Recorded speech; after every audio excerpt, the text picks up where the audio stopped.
Hey guys, Christina here. So I'm coming to you on my walk home from the deli for a little Techie Tuesday tip.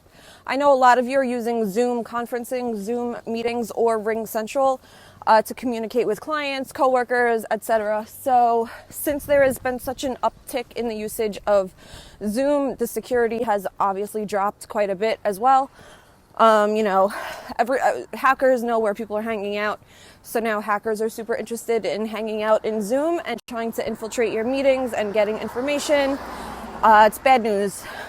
I'm a little out of breath. I'm walking home from the deli. But it's so bad that actually the FBI is getting involved with it. So I have 5 tips for you today to protect your Zoom meetings and make them a little bit more secure. So if you're interested, follow along. Okay, so my first tip is make your meetings private. Make sure that your meetings are not public, and also make sure that you're not allowing people to join the meeting before the host does. So if you're the host of the meeting, make sure that box is not checked off that enables join before host.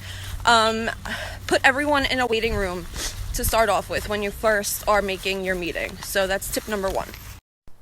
Okay, tip number 2 is going to be don't share the link for your meetings on social media. Make sure you're emailing or texting people specifically, and also make sure that you put a password for your meeting as well. A lot of people don't enable passwords for their Zoom meetings because they just want people to be able to easily join, but that means that anyone who has that link can easily join. So if you're talking about anything a little bit confidential, make sure that everyone that enters your meeting has a password that they're entering before they're even able to join.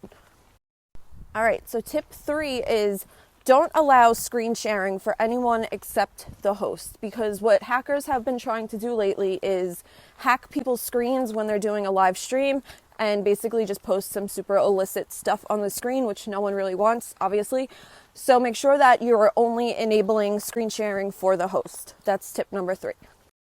Okay, so tip number 4, and this goes a little bit beyond Zoom meetings exclusively, but you should ensure that you have a written, actionable, and regularly tested business continuity plan in case there are any incidents or any loss of data or loss of ability to use these platforms. You need to find a way to be able to get up and running pretty quickly the next day or within the next hour sometimes. So make sure that you have a backup plan in place in case Zoom fails you.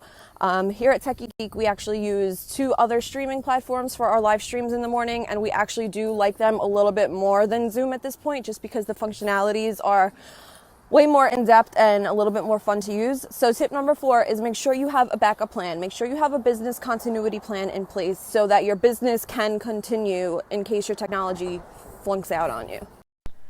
My phone's getting a little laggy, but my 5th and final tip is going to be if you're the host of a meeting, you should consider locking the meeting about 10 minutes in. This way you can ensure that no one is able to join your meeting that isn't welcome, isn't invited.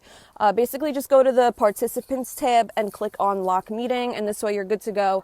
Those are my 5 tips. If you guys have any questions or if you want a written copy of this, send me a DM and I will shoot it over to you. This way you can make sure that you're following these tips and being as secure as humanly possible when using Zoom, when using RingCentral. So have a good day, guys, and I will talk to you later.